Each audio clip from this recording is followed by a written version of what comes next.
Pahalanya itu kalau belum udah niatkan untuk 100 misalkan keluarganya boleh, tapi pahalanya saja. Nah, tapi kalau diniatkan untuk kurban tidak boleh. Ya, dalam mazhab Syafi'i seperti itu. Beda dengan mazhab Hambali. Kalau mazhab Hambali boleh satu sapi diniatkan untuk semua keluarga. Boleh, tapi kalau mazhab Syafi'i tidak. Akan tetapi keluarga yang dimaksudkan di sini itu terbatas kepada orang yang berada di bawah tanggungan kita.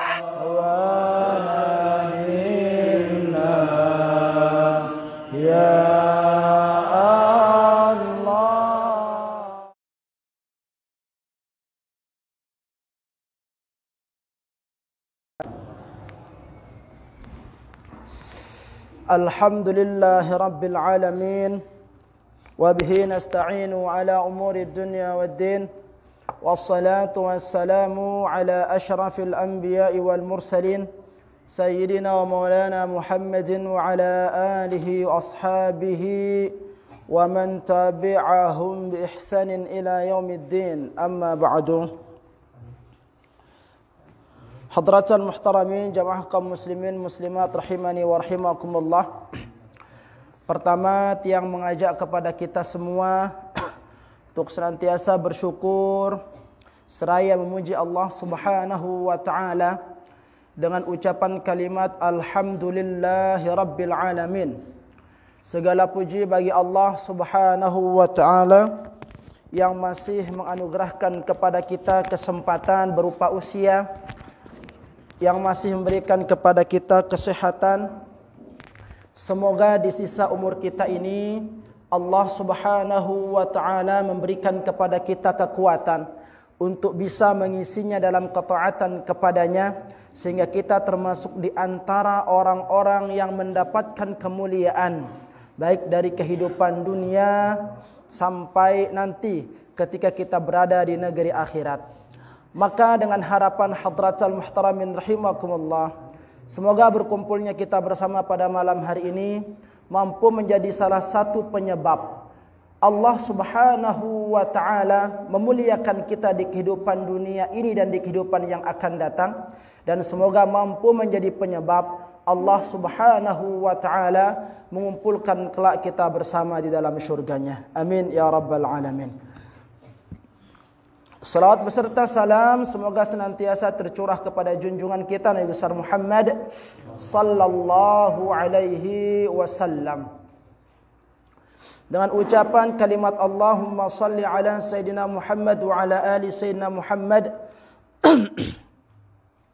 yang dimana salawat merupakan suatu amalan yang tidak tertolak.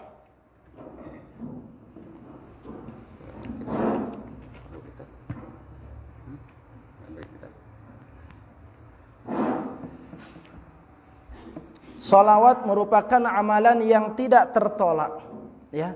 Karena setiap amalan manusia itu di antara bainal maqbul wal mardud, antara diterima dan ditolak. Ya. Semua amalan manusia, salatnya, puasanya, zakatnya, hajinya, amalan-amalan ibadah yang lainnya, itu antara diterima atau ditolak. Tapi ada suatu amalan yang Allah Subhanahu wa taala tidak akan tolak. Ya, pasti akan diterima. Apa amalan itu? Yaitu bersalawat kepada baginda Rasul sallallahu alaihi wasallam. Satu-satunya amalan, ya, yang makbul ghairu mardud, yang diterima oleh Allah Subhanahu wa taala dan tidak akan pernah ditolak. Maka bersalawatlah kita kepada baginda Rasul sallallahu alaihi wasallam, karena dia merupakan amalan yang pasti diterima oleh Allah Subhanahu wa taala, dan merupakan amalan yang insya Allah menjadi penyebab kedekatan kita dengan baginda Rasul sallallahu alaihi wasallam. Maka tentu juga dengan harapan semoga dari setiap salawat yang kita lantunkan mampu menambahkan cinta kita kepada baginda Rasul sallallahu alaihi wasallam, dan dengan kecintaan itu kita menggapai cintanya Rasulullah sallallahu alaihi wasallam, dan dengan cinta, meraih cinta Rasul sallallahu alaihi wasallam, kita mendapatkan cintanya Allah Subhanahu wa taala. Ini harapan kita, dan tentunya dengan selawat yang kita lantunkan juga semoga mampu menjadikan kita sebagai manusia-manusia yang diakui sebagai umat beliau, yang kelak berhak mendapatkan syafaatnya, dan pada puncaknya kita bermunajat kepada Allah Subhanahu wa taala. Dari setiap salawat yang kita lantunkan mampu menghantarkan kita menuju perjumpaan dengan baginda Rasul sallallahu alaihi wasallam di dalam syurga kelak. Amin ya rabbal alamin. Hadratal muhtaramin rahimani wa rahimakumullah. Melanjutkan kajian kita pada pertemuan yang lalu masih berkisar terkait dengan fiqih udhiyah, ya. Fiqih yang berbicara tentang ibadah kurban. Landasan disyariatkan ya, ibadah kurban sudah kita bahas pada pertemuan yang lalu. Berikut juga terkait dengan hukum berkurban itu sendiri juga kita sudah bahas pada pertemuan yang lalu, ya. Yang dimana kurban itu memiliki hukum dua, tergantung dari imamnya, ya. Kalau menurut pendapat ulama Hanafiyah, ya, maka kurban itu memiliki hukum wajib, ya. Wajib hukum kurban menurut pandangan Imam Hanifah, Abu Hanifah, ya. Sesuai dengan dalilnya beliau, man wajada lahu sa'ah, barang siapa yang mendapatkan kelapangan rizki pada waktu itu, falam yudhahi, kemudian dia tidak ya, berkurban, fala yaqrabanna musallana, maka janganlah dia mendekati tempat salat kami, ya. Nah, ancaman inilah yang dijadikan sebagai dalil bahwa kurban ini merupakan perkara yang wajib, karena Rasul tidak akan mungkin mengancam seseorang dengan sesuatu perbuatan jikalau perbuatan itu tidak betul-betul ya, ditekankan oleh baginda Rasul sallallahu alaihi wasallam. Namun dalam pandangan ulama yang lain, termasuk di sana di antaranya adalah ulama dari kalangan Syafi'iyah, ulama-ulama yang menganut faham Syafi'i, mazhab Syafi'i, maka menyimpulkan bahwa kurban itu tidak sampai kepada derajat wajib, hanya sampai ke batas sunnah muakkadah, sunat yang sangat dianjurkan. Dalilnya mana? Sama dari hadis Rasul sallallahu alaihi wasallam, "Idza raaitumul hilal", jikalau kalian telah melihat bulan min Dzulhijjah, bulan Zulhijjah, wa arada ahadukum an yudhi, ya. Dan ada di antara kalian yang ingin berkurban, ya, falyumsik an sya'rihi wa azfarihi, maka hendaklah dia menahan dirinya untuk tidak memotong rambut dan kukunya. Nah, dalam hadis ini menggunakan kata wa arada ahadukum, ya. Jadi kalimat yang dipakai itu wa arada ahadukum, jikalau salah seorang di antara kalian yang ingin. Kalau ada di antara kalian yang ingin. Ini makna daripada redaksi hadis ini. Nah, ketika beliau mengatakan wa arada ahadukum, ya, jikalau salah seorang di antara kalian yang ingin, kan berarti ada orang-orang yang tidak ingin. Ada orang-orang yang tidak berkehendak, yang tidak mau, ya, atau yang tidak mampu melaksanakan ibadah kurban tersebut. Nah, dari kalimat inilah ya, ulama selain daripada ulama Hanafiyah mengambil kesimpulan bahwa kurban itu hukumnya adalah sunnah muakkadah, ya, sunat yang sangat dianjurkan bagi orang yang mampu untuk melaksanakannya. Maka jikalau ada orang yang mampu, memiliki kelebihan harta, kelapangan rezeki pada tahun itu, lalu dia tidak berkorban, maka hukumnya di sana makruh. Makruh untuk meninggalkan ibadah kurban jika mampu. Ini dia, ya. makruh. Sebagaimana yang kita ketahui bersama, yang namanya perkara makruh itu adalah ya perkara yang tidak mendatangkan pahala ya, jikalau dikerjakan ya, jikalau dikerjakan tidak mendatangkan pahala, dan jikalau ditinggalkan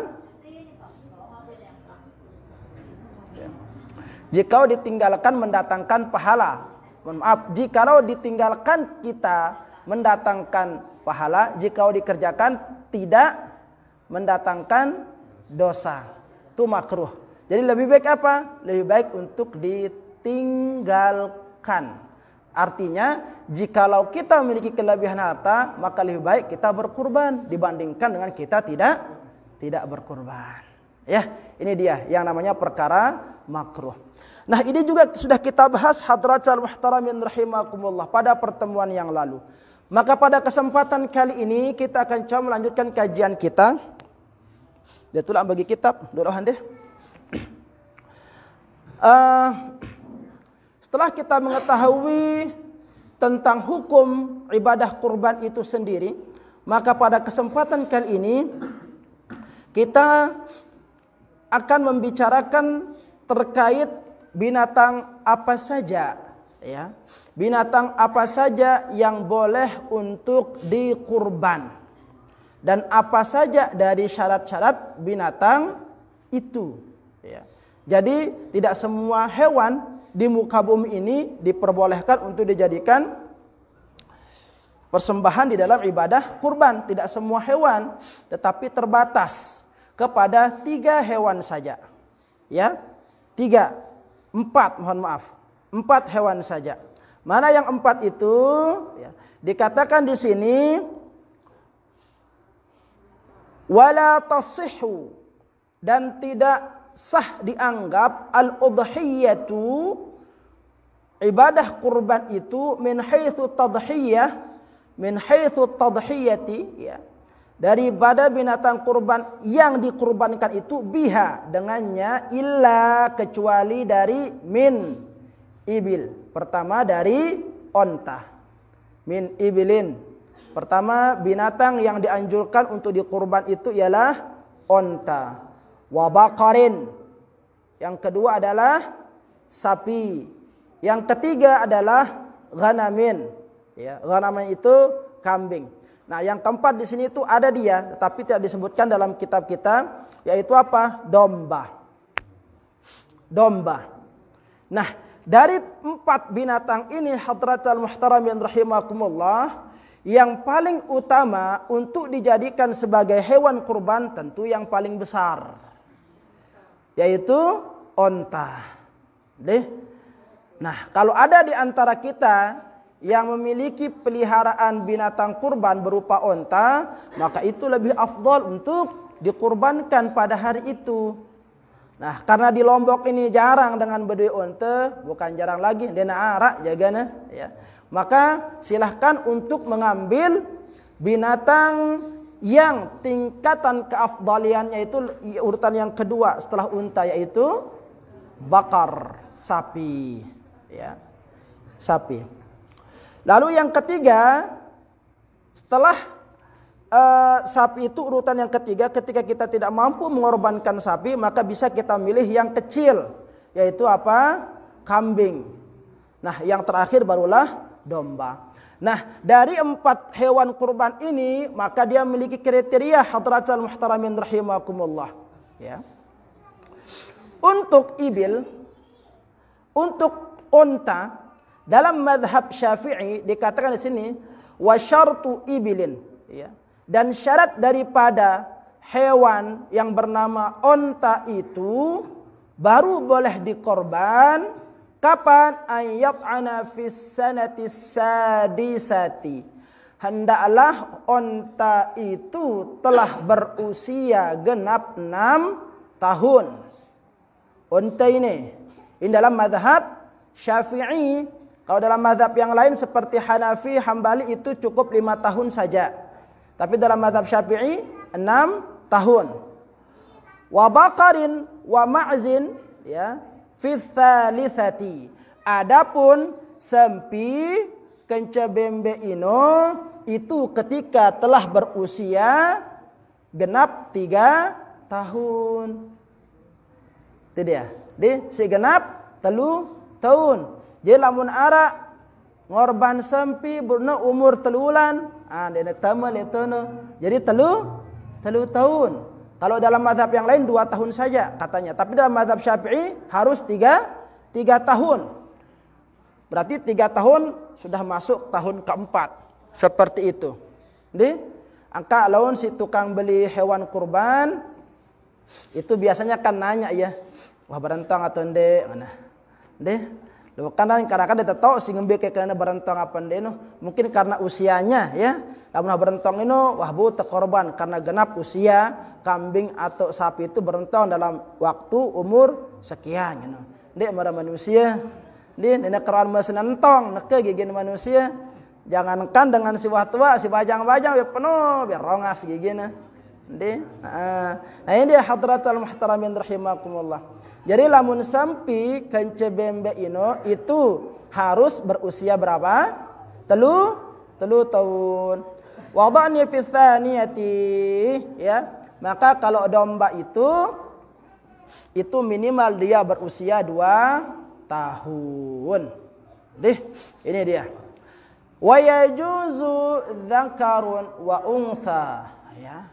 Maka lekan selaput jenis hewan kurban ini tidak mengapa dia itu baik jenis kelaminnya laki-laki jantan, mohon maaf ya, jantan ataupun betina. Karena kalau laki-laki perempuan ini biasanya istilah tipe manusia. Lalu tipe hewan biasanya dengan ngadu istilah jantan betina. Nah, hewan si 4 ini tidak mengapa dia mau jantan atau betina. Nama kata nanina embembena pada. Tapi dianjurkan yang mana? Si jantan ya. Nah, ada yang mengatakan ada yang lebih afdolnya itu yang dikebiri, ada yang lebih afdolnya itu yang pejantan. Dikebiri itu baran kebiri. Si bantotin ini juga kan? Aparan bantot? Dihilangkan mungkin sekarang ya dan kebiri. Kenapa? Karena lamun kebiri ini lebih daging ini lebih banyak ya. Bantot endena bangkong, endena bantong aja. Bantot kebiri. Nah, mungkin nanti ada bisa mendefinisikan di kebiri ya. Itu kan ancang-ancang hukuman buat para koruptor logon dan ini sampai neke ya. Nah, ini lanjut dia hadratul muhtaramin rahimakumullah. Hadratul muhtaramin rahimakumullah. Jadi lekan binatang kurban ini ya tidak mengapa mau mengurban yang jantan ataupun yang betina. Nah, kalaupun umpamanya dia betina, maka ada aturan di sini. Ya. Karena kan kurban itu ada 2. Dalam mazhab Syafi'i, ada yang wajib, ada yang sunnah. Mana yang wajib itu? Kurban yang diawali dengan nazar. Baru wajib hukumnya letono. Seperti yang sudah sampaikan pada pertemuan yang lalu. Misalkan ada bernazar, lamun ku sehat duang ya, gen ku nyembelih unta, misalkan seperti itu, maka wajib dia harus ngorban unta kalau dinazarkan. Misalkan ada mode sempi, nih asalnya sugul duang anaknya ini, sampingku ini ya, genteng ngorban ya. Nah, kalau dia keluar anaknya itu, maka anak sapi yang dinazarkan itu wajib hukumnya dikorban nanti. Nah, kalau umpamanya ya, sempi si nazarangna ino nina sugul, anaknya nina sugul, maka ketika dia nyampe pada usia 3 tahun, betian sempi si nina ini, ya. Betian sempi ini.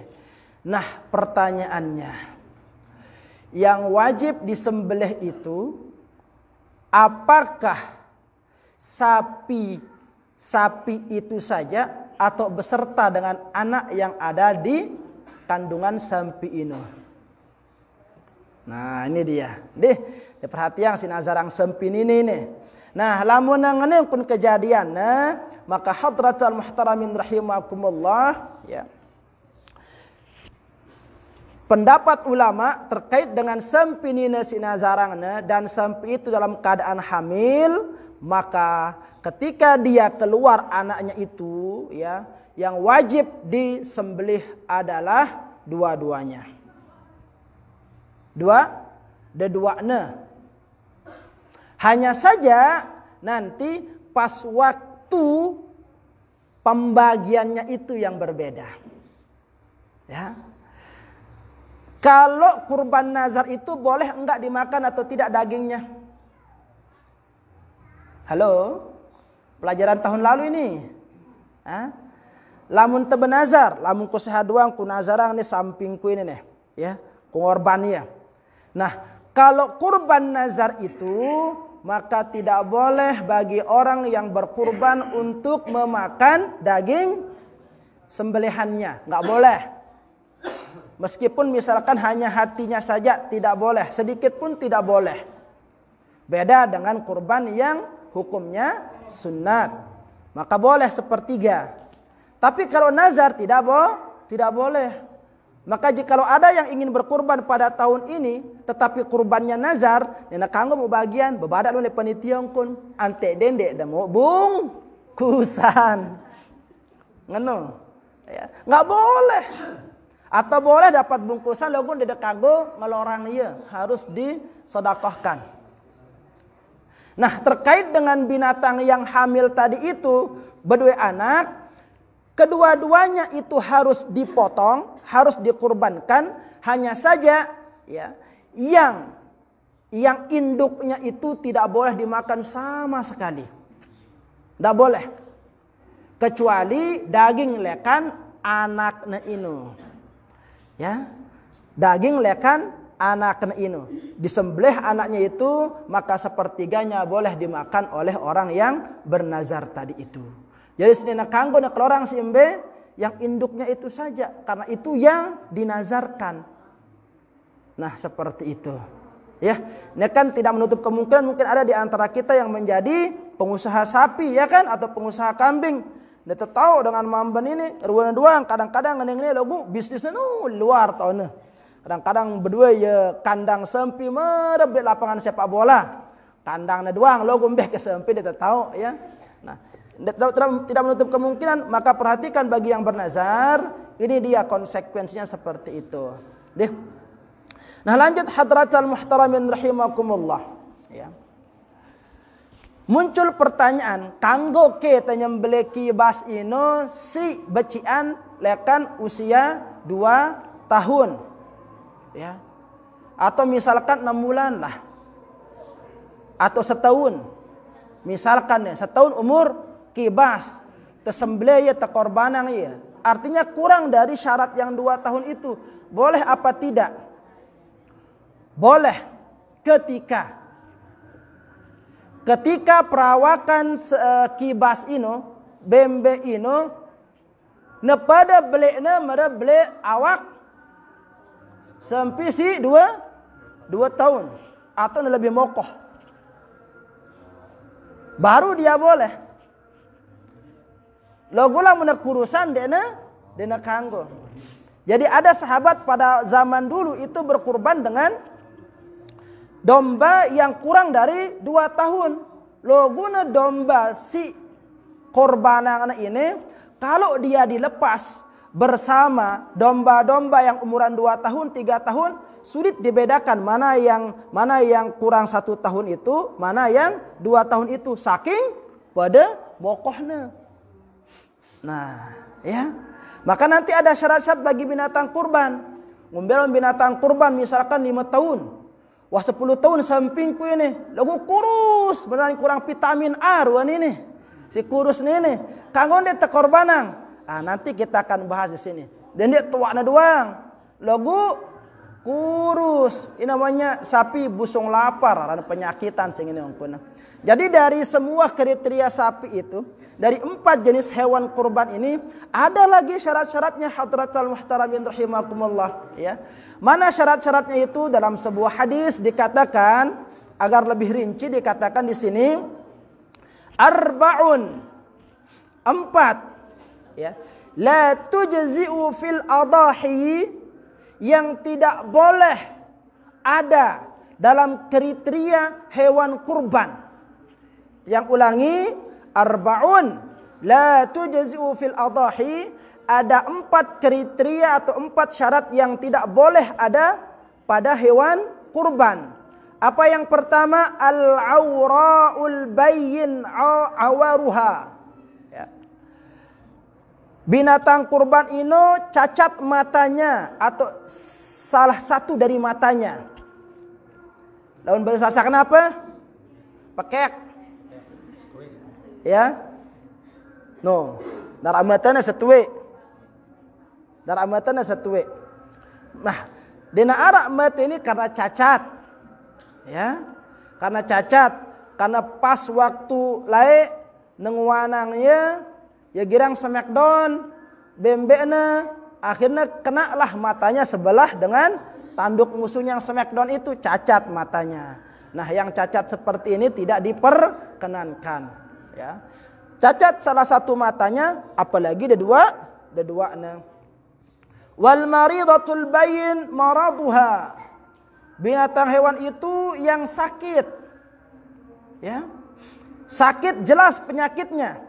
Misalkan pelungguh berdua sampi lagu corona, nena kanggo jelas penyakitnya corona, ya, misalkan sampai pelungguh dia penyakitan, dan penyakit itu udah jelas, lemah, letih, lesu, nyerot, sesak napas, kumpul lah pokoknya penyakitnya lihat tuh, ya.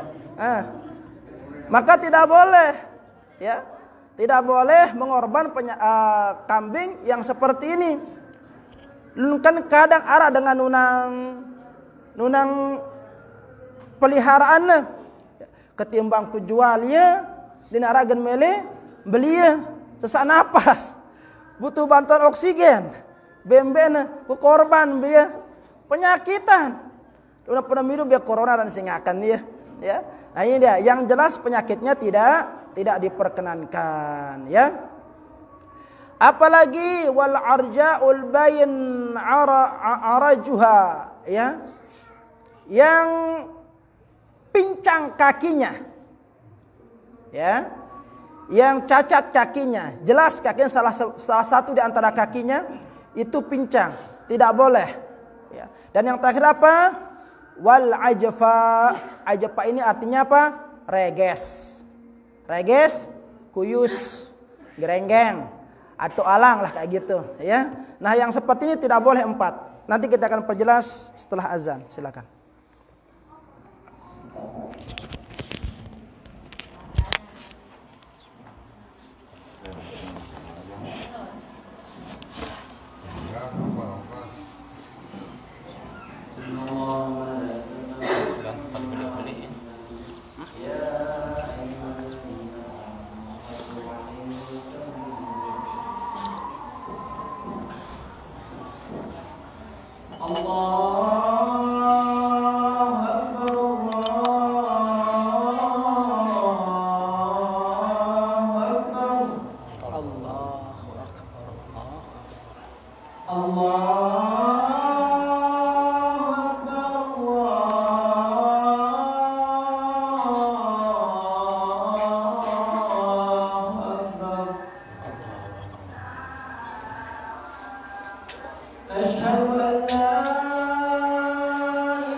Hadratul muhtaramin rahimani wa rahimakumullah.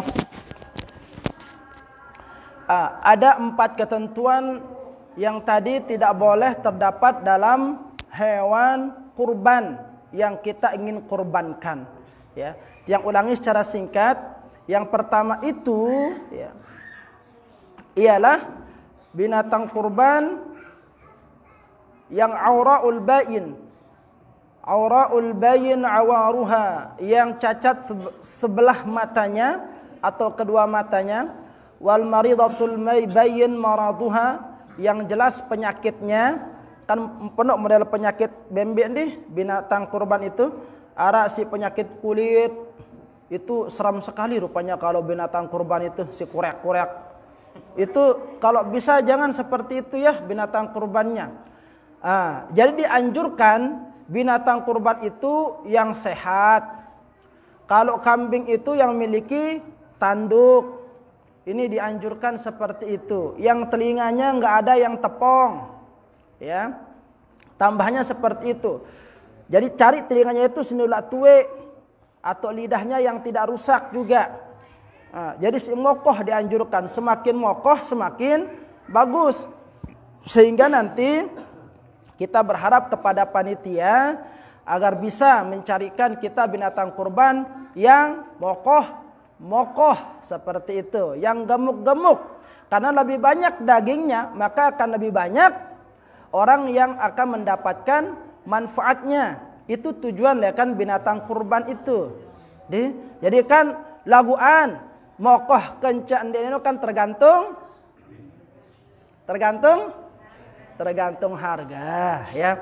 Nah, misalkan nanti disebutkan grup-grupnya itu ya. Nanti apakah grupnya ini maunya yang sedang-sedang saja atau mau yang mokoh-mokoh ya. Kalau mau yang mokoh carikan dirinya sendiri silahkan ya. Kalau mau dicarikan juga nanti panitia insyaallah akan membantu untuk mencarikan. Intinya semakin gemuk binatang kurban itu semakin bagus ya. Beda lamun manusia lamun mokoh lalu susah.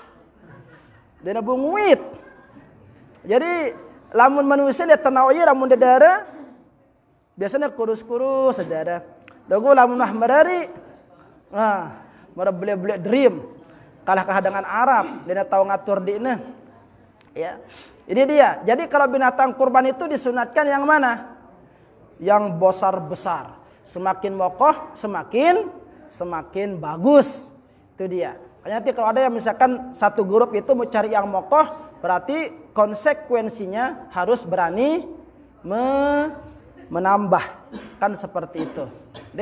Nah, lanjut hadratul muhtaramin rahimakumullah, dan yang terakhir sekali sebelum kita masuk nanti pada pembahasan tata cara pemotongan, waktu pemotongan kurban dan sebagainya insyaallah pada pertemuan yang akan datang ya. Maka ketahuilah binatang kurban itu unta dan bakar itu bisa dipatungin ya. Bisa kita iurannya itu terbatas kepada 7 orang saja. Lebih daripada 7 tidak boleh ya. Adapun kambing atau domba itu cukup dengan 1 saja ya. Adapun ada hadis yang mengatakan Rasulullah dulu mengorbankan ya setiap tahunnya itu 2 domba. Yang satu diniatkan untuk diri beliau dan keluarga beliau, yang satu diniatkan untuk semua umat beliau yang belum berkorban ya. Maka dalam mazhab Syafi'i itu hanya perwakilan saja yang dimaksudkan.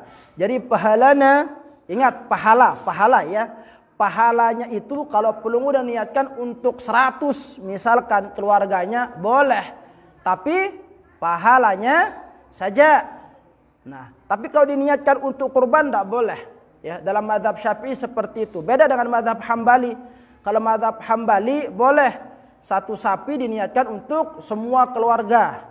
Boleh. Tapi kalau mazhab Syafi'i tidak. Akan tetapi keluarga yang dimaksudkan di sini itu terbatas kepada orang yang berada di bawah tanggungan kita. Itu dia, ya. Dan sikit balik kan cerita dengan si masih di dalam pembiayaan te, dengan tua te, anak jarin te, adin te, ya. iparan te, bopuk te, baluk te, umpamanya seperti itu. Ini dia. Dan nanti mungkin kita akan bahas pada pertemuan yang akan datang juga bagaimana hukumnya berkurban untuk orang lain. Seperti orang yang tidak ada di tempat kita ataupun orang yang sudah meninggal dunia. Insyaallah kita akan bahas pada pertemuan yang akan datang. Wallahu ta'ala.